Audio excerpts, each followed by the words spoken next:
We went about our business. That evening, I watched the tape, and it looked better than ever. Everything was pretty consistent. Thursday was different.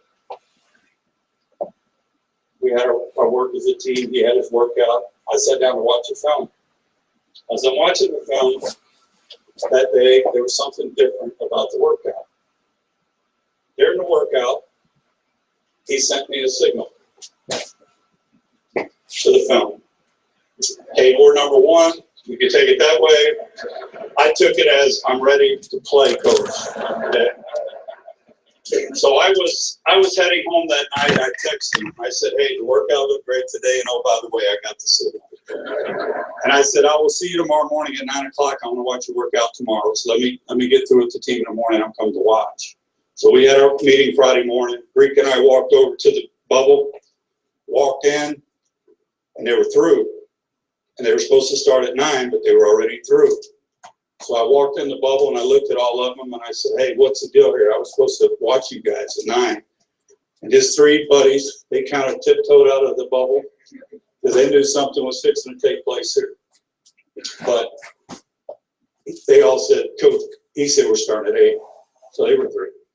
So he and I started our conversation. I'll try to make a long story short. Why'd y'all start it? I wanted to. I'm ready to play. Before I knew it, the only people left in the bubble were Peyton and I, and a bag of footballs.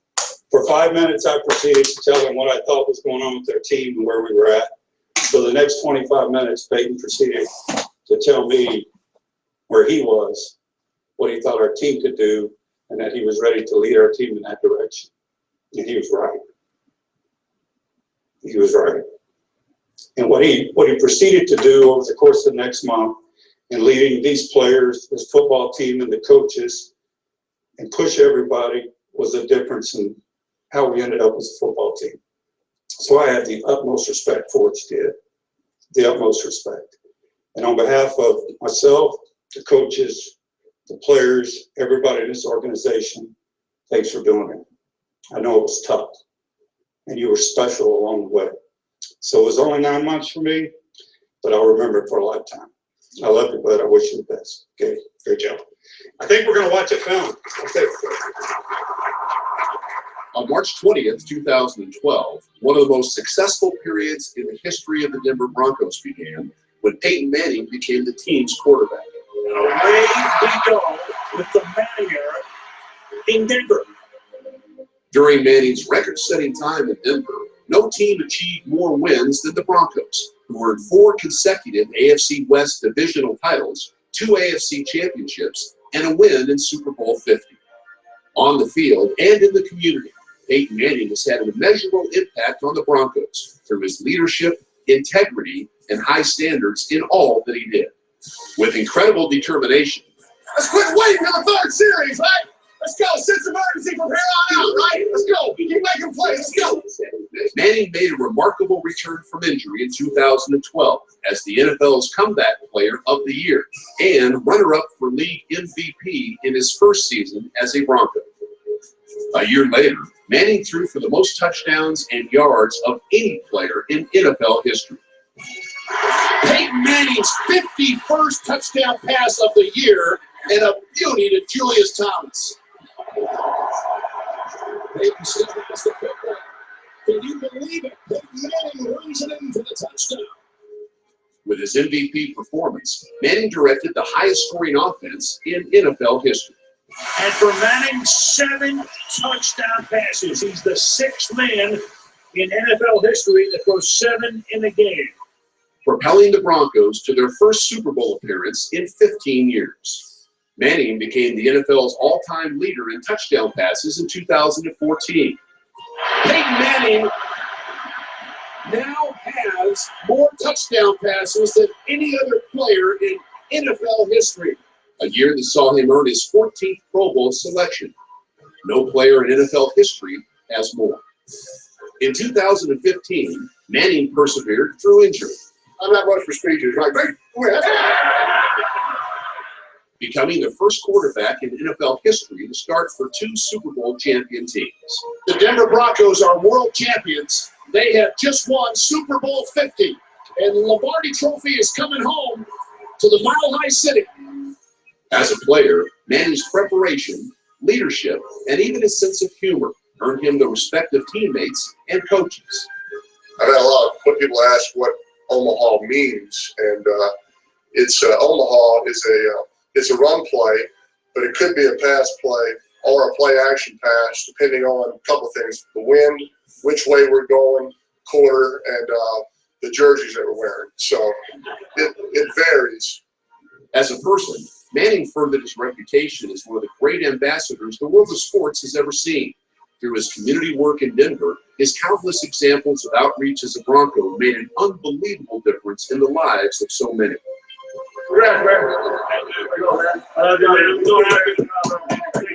For all that he accomplished during his 4 seasons in Denver and his 18-year Hall of Fame career, the Broncos congratulate and thank Peyton Manning. Next stop, Canton, Ohio.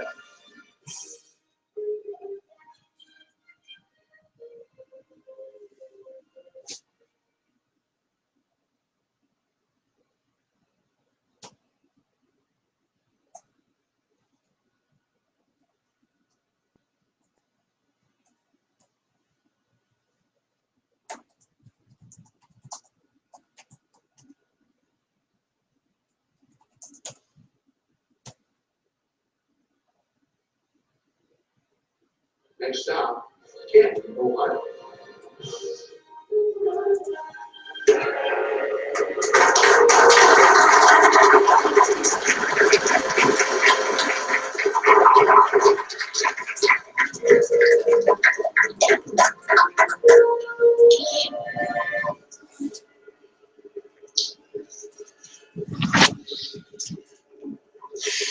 I have some type of weird delay, so I'm going to change this real quick. In my very first NFL game, I completed my first pass to Hall of Fame running back Marshall Faulk. I threw a touchdown in that same game to Marvin Harrison, who will be inducted into the Hall of Fame this August. The quarterback for our opponent, the Miami Dolphins, was, after my dad, my favorite player, Hall of Famer Dan Marino, who on the first third down of the game completed a 25-yard skinny post. And it was the damnedest throw I'd ever seen. Later, I completed a pass to tight end Marcus Pollard down the middle. And somebody hit me really hard. And after I got up, I told myself, I know I can play in this league. Later in that struggling season, we played in and lost to Baltimore. It was the first time that the Colts had returned to Baltimore since they had moved back in 1984. We didn't exactly get a warm reception that day. Fans were screaming at me, and I kept thinking, hey, I was only 8 years old then. Get off of my back. I had met him once before, but when the game was over, I had a chance to shake Johnny Unitas' hand. He told me, Peyton, you stay at it. I'm pulling for you. Well, I have stayed at it. I've stayed at it for 18 years. And I hope that old number 19 is up there with his flat top and maybe his black high tops on. And I hope he knows that I have stayed at it, and maybe he's even a little proud of me. There's just something about 18 years. 18 is a good number. And today I retire from pro football. I want to thank the people of New Orleans and South Louisiana. New Orleans is my hometown. And of course, they support their own team, the Saints, but they also support their own. And that city and state have backed me from the start. Almost 19 years ago to the day, I announced my decision to forego the draft and stay at the University of Tennessee for my senior year. It was one of the smartest decisions I've ever made. I cherished my time in Knoxville, especially my senior year. And I want ball fans everywhere to know the unique role that you've played in my life. Thank you to the Indianapolis Colts organization and all the fans across this country. You can't fathom how much I enjoyed my 14 years there, or the warmth that my family feels for you. I'd be wrong not to mention Jim Irsay, Bill Polian, some great coaches, support staff, and a host of wonderful Colts teammates, many of whom will be lifelong friends. When I was drafted by the Colts, Indianapolis was a basketball and a car racing town. But it didn't take long for the Colts to convert the city and state of Indiana into football evangelists. We ended my rookie season 3-13, and in the process, I set the NFL rookie record for interceptions, a record that I still hold today. Every year I pull for a rookie quarterback to break that record. Andrew Luck, Matthew Stafford, Eli Manning, Cam Newton. I still kid Eli that he would have broken it if he had started all 16 games.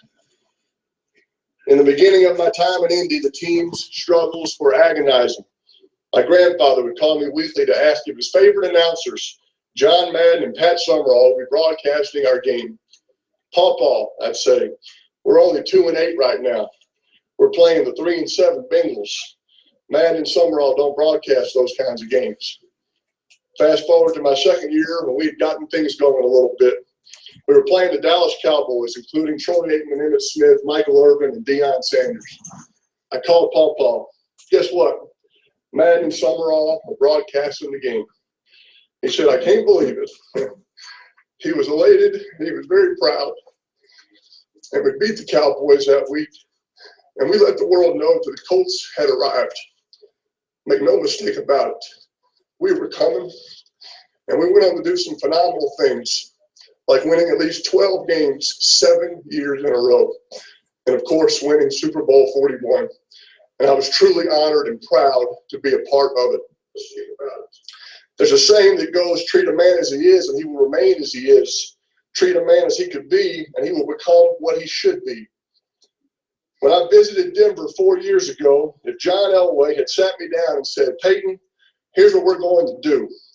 We're going to win over 50 games, win 4 straight division championships, lose only 3 division games in 4 years, and none will be on the road. We'll beat the Patriots in 2 championship games. You're going to win NFL Comeback Player of the Year, another MVP.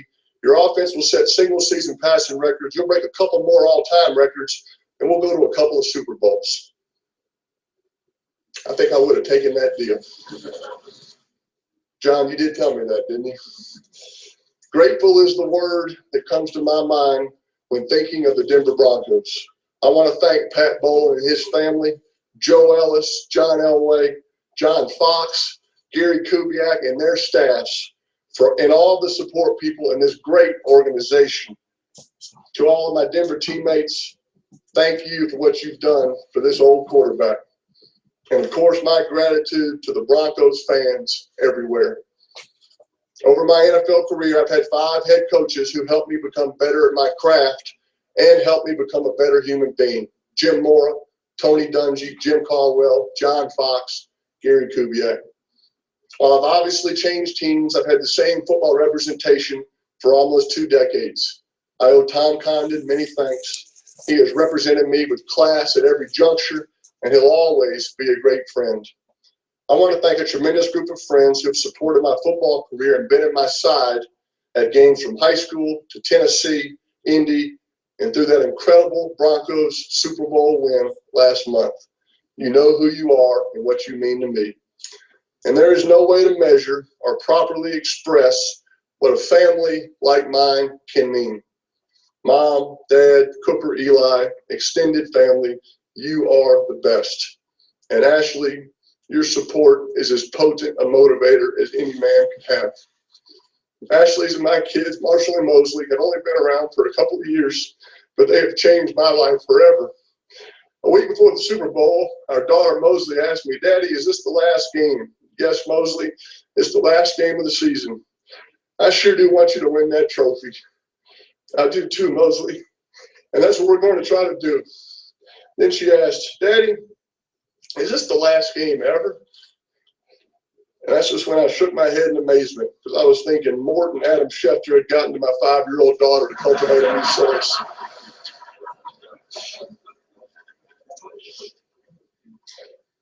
When someone thoroughly exhausts an experience, they can't help but revere it.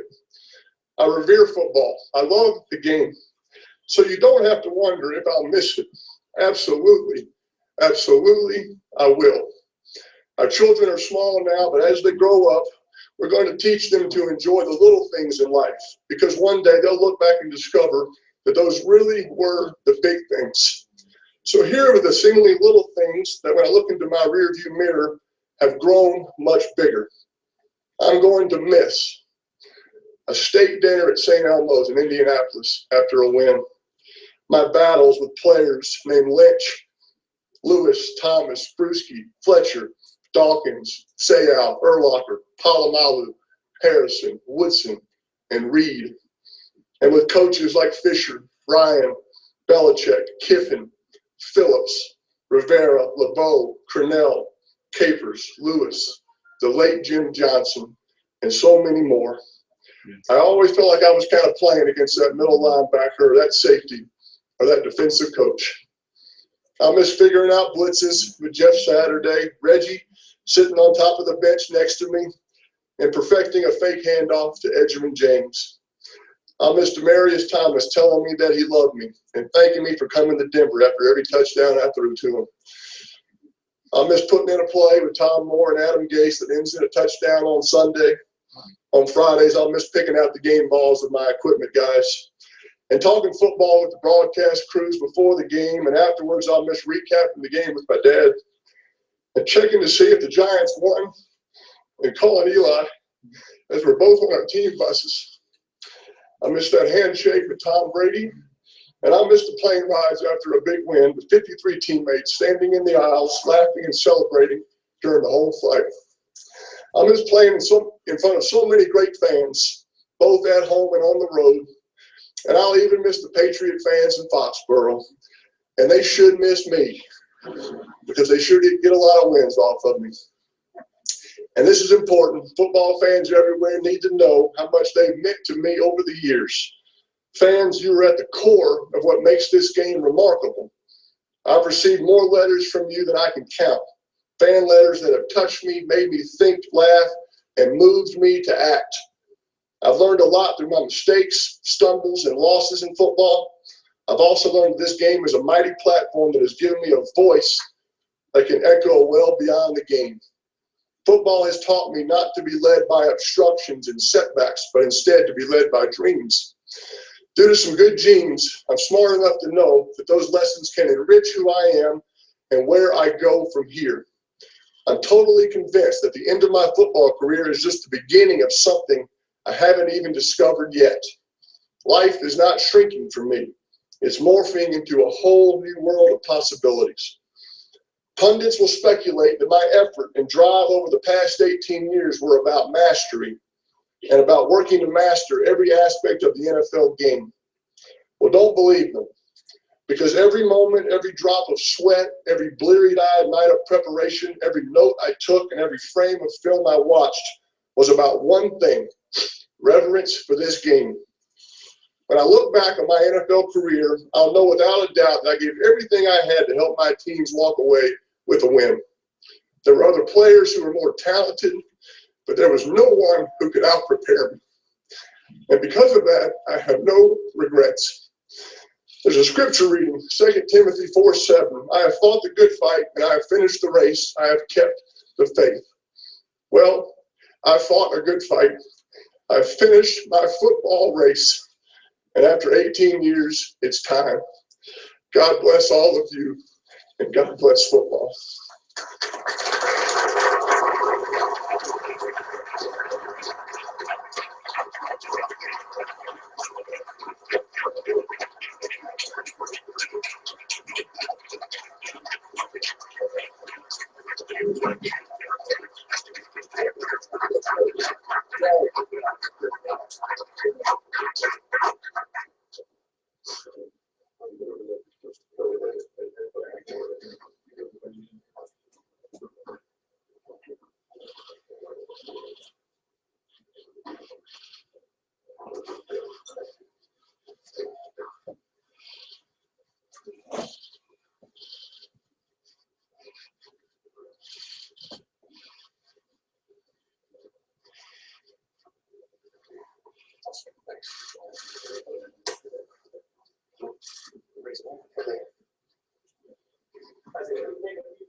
First question, Mike first. Peyton, congrats. Thank you. It's been a slice. Thank you. Just wondering, these last 4 weeks since the Super Bowl, were you ever close to thinking you would come back for one more season? Mike, I really wanted to do, like I said at the game, and take Coach Dungy's advice and really take some time to enjoy that Super Bowl win.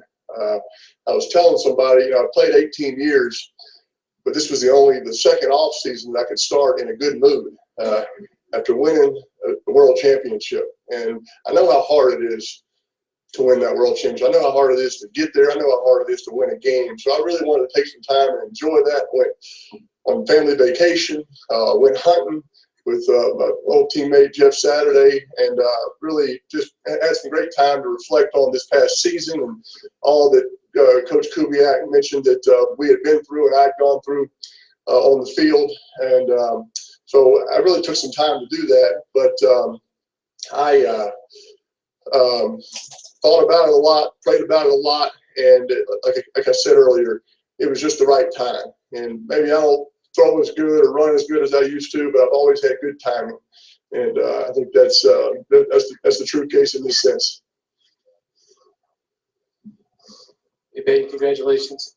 I've had the privilege of covering Troy Aikman and Brett Favre and now your career. And I want to ask you the same thing that I asked them when they retired. And that is, how do you figure to scratch that competitive itch that you've been scratching for all these years? Oh, it's hard to say. I've talked to John about this over the past 4 years, and he's given me some great insight as to kind of what some of the feelings that I'll be going through, over the next couple of months and, in years. And so I've appreciated his advice and friendship and support. So I don't know. I haven't ruled anything out. I have made no decisions. I'm going to go on vacation again after this and go play a little golf pretty soon with my two brothers. And we'll kind of enjoy this. I really have enjoyed this past day and a half. I've had a chance to call some special people that have been a part of my football life. And after calling John and Joe and Coach Kubiak, I called all 5 of my head coaches. I had a great conversation with Jim Mora, Tony Dungy, Jim Caldwell, John Fox, and of course I talked to Coach Kubiak, and that was really special, having a chance to going down memory lane a little bit. So I'm going to enjoy this and think about some of those things at another time.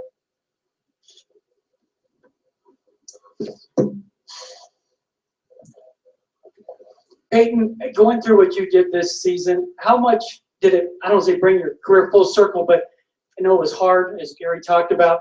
Was there a point you weren't sure you were going to get back, and how gratifying was it to finish, given what you went through for those 2.5 months? Well, like everyone has alluded to earlier today, it was extremely gratifying to finish with the World Championship. It was a special day there in San Francisco, and one that I'll always remember and cherish with a great bunch of teammates.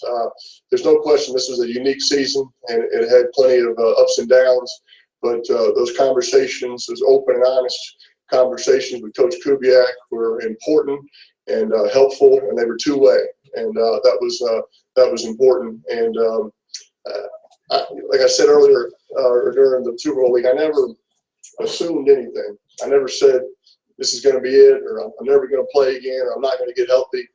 I did just what Coach Kubiak mentioned. I had kind of a goal 1 week at a time. I tried to accomplish that goals, and that led to some bigger things. And so it was the right attitude to have during, no doubt, a unique season. Over the last few weeks, there's been a lot of talk about things that happened 20 years ago in your career or in your life. What can you say now about those allegations and how this has maybe overtaken our discussion? Yeah, well, first of all, this is a joyous day, and nothing can overtake in this day. I think it is sad that some people don't understand the truth and the facts, and I did not do it happened when I was 19 years old. I kind of like my dad used to say, when I was in trouble, plainer than that. And so this is a joyous day and special day. Like Forrest Gump said, that's all I have to say about that.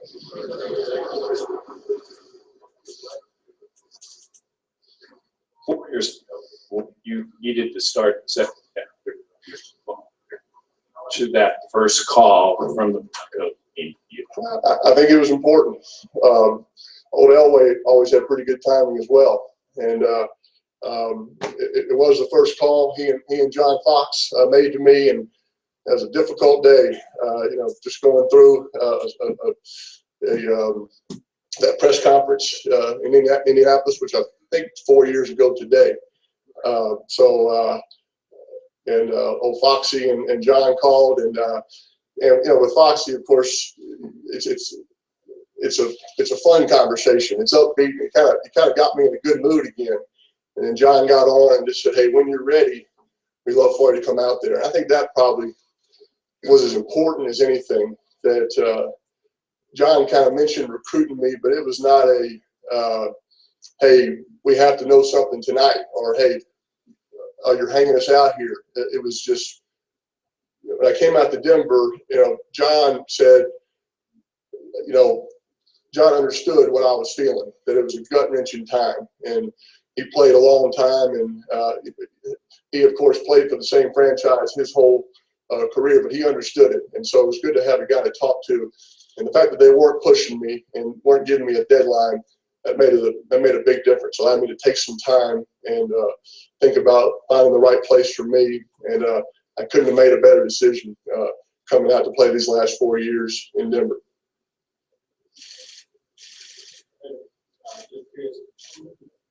Consult in this decision, if anybody, and would you consider it a health decision, a life decision? I mean, where do you put all that? Yeah, no, I think it's just, once again, going back to that timing. It was the right time, and it was not easy. It was difficult. Like I said, I love football. I love it. Of course, talked to my family about it, and had a lot of good conversations with the good Lord about it. And I had some friends. I got 3 special old Colts here tonight that have been great friends, and Jeff Saturday and Brandon Stokely and Bill Polian, but they're all in the media now. And when I talk to them, I kind of say, "Who are we talking as? Are you my old center, or are you ESPN that's lost all that weight and looks so good on TV?" I kept my thoughts and feelings, pretty tight. And but like I said, it felt like the right time, and that's kind of how all that went about. Congratulations. Thank you. You've always worked to get better. You said today nobody prepared you. So I'm going to presume you're always constantly learning. And what was probably one of the rewarding years? What was the that you learned this year that was different than all the other years that would finish? Well, I've always thought it was important to be a good teammate, and of course, maybe that was always easy to say when you were the starting quarterback and healthy and winning a lot of games and playing pretty well. It probably is easy to be a good teammate during those times because a lot of things are going good. But I guess what I found out about myself is that I felt like I was a good teammate during a very difficult season. When I was injured, I was not playing well, and just it was a struggle. But I felt like I had a good attitude, and I would talk to DT and Emmanuel and talk about the offense. And I had good conversations with Brock and share any thoughts I had with him on the Patriots as he was playing against them for the first time, and was in the meetings when I could be with Snap and Rico, and just try to be a good teammate. You can't help all that much when you're not playing. You can help the most when you're playing, but I tried to do the best that I could, and being around I think was important, being visible. And I thought guys saw me rehabbing, saw me working out, and I knew my teammates had my back, which that was important to me. And I don't think you ever get too high up or too old not to need encouragement from your teammates. And so this was a special group of guys to play with. I have special friendships with all my old Colts teammates, the ones that I'll cherish, but I have some special ones here. A lot of guys are here today, and that means a lot. You guys are here, fine. I mean, the fact that you came in from your celebrity tour to be here today, that really means a lot. You know, I mean, you got to get ready for that Dancing with the Stars pretty soon, but I'll be thankful for all these guys, Von Miller, DeMarcus. You know, I didn't mention a lot of. I mentioned some names. I didn't have time to mention every name. I'm thankful to have played with so many great teammates for two great organizations. You know, people always were asking me, you know, who are you retiring today as? I'm retiring as a football player, you know, from the University of Tennessee that played for the Colts and the Broncos, and was, you know, very lucky to play for all of them. The signal you gave Gary after your private workout. I can't confirm or deny that. I can't. If in fact that happened, why that day as opposed to days leading up to that day? Well, like I said, I'd be lying if I sat here and told you that was not a frustrating time. You know, the team meets here every morning. I'm a part of those meetings. And then everyone goes on to their individual meetings and goes to practice. And I go in the little quarantine sandbox in the far corner. Don't get near any of the real players. You go over there and you can take sunshine. And it was nice of them. They gave me a practice squad receiver, an equipment guy, and a guy on injured reserve to throw to. That was really, I really, you know, I appreciated that. In fact, it couldn't have been better guys. Jordan Taylor's might going to surprise a lot of people for the Broncos next year, in my opinion. And Jeff is going to get healthy. He's an awesome football player, and nobody appreciates a good equipment guy more than I do. And Flip and Harry and John Scott and Frog and T and all the guys that I've been to, there's a special bond there. So, but it was a frustrating time because I wasn't getting as healthy as quickly as I wanted to. You know, I'm throwing in that indoor facility and, you know, not feeling the same. And then you are starting to make some progress. Oh, then you have a little setback. And then, of course, you're not playing. I mean, I was so fortunate for so many years to have had great health and to have played in so many games. As not to be playing, it was tough. And so but I was starting to feel a little better around that time, and maybe getting back to being a little more myself and my signals and my hand gestures. And so maybe that was the timing of that. Hey, I'm not sure if you might someday randomly strap on something like you did a couple weeks ago. No chance. No chance. Is the practice with Oh, it's hard. It's hard to answer right now. It's hard to list. This game, in my opinion, is a people business. It's a relationship business. It's certainly not a play on the field or a throw.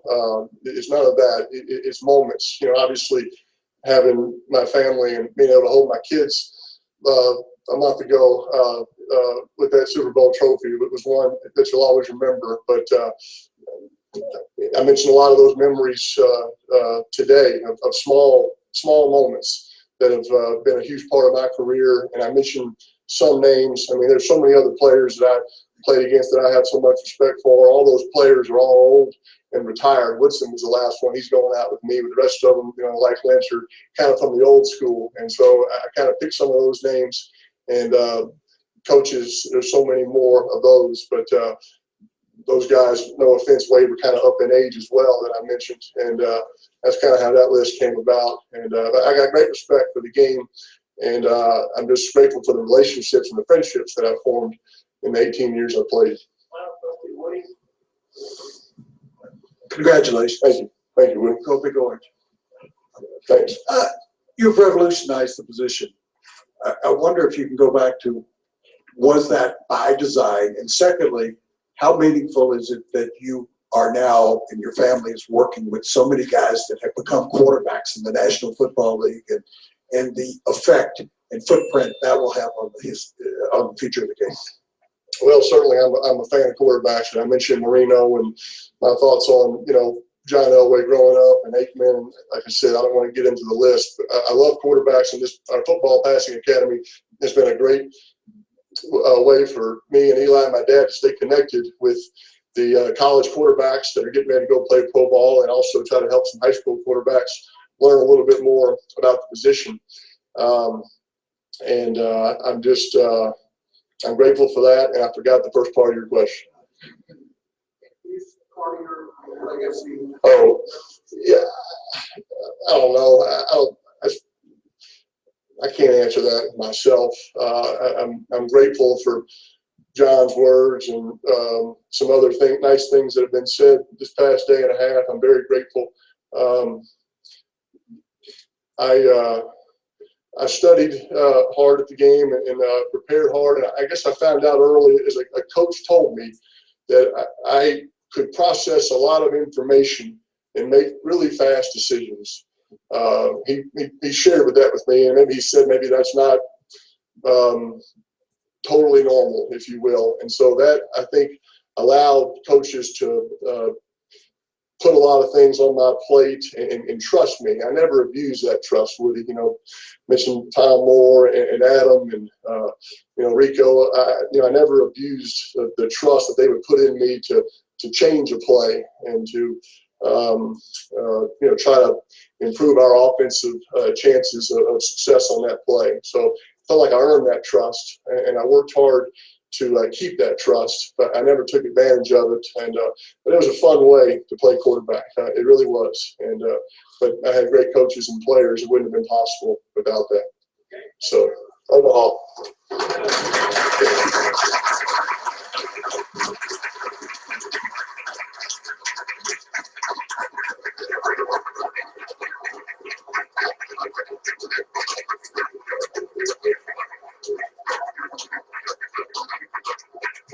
And with that emotional farewell, the Peyton Manning era in the NFL is officially over, and that also closes the book on the class of 1998. As we welcome you into NFL Insiders, we'll stick with you until 2:30 p.m. Eastern. Here's our cast: Adam Schefter, Ed Werner, Louis Riddick. I'm Susie Colbert. He included it all. It was brilliant. It was emotional. What are your reactions? No surprise. That's exactly what he's done. He treated this speech as he would treat the preparation of the game. Probably was planning this for 3 weeks. It showed him his preparation, showed his delivery, showed the content. Didn't miss anything. I think it's always great having,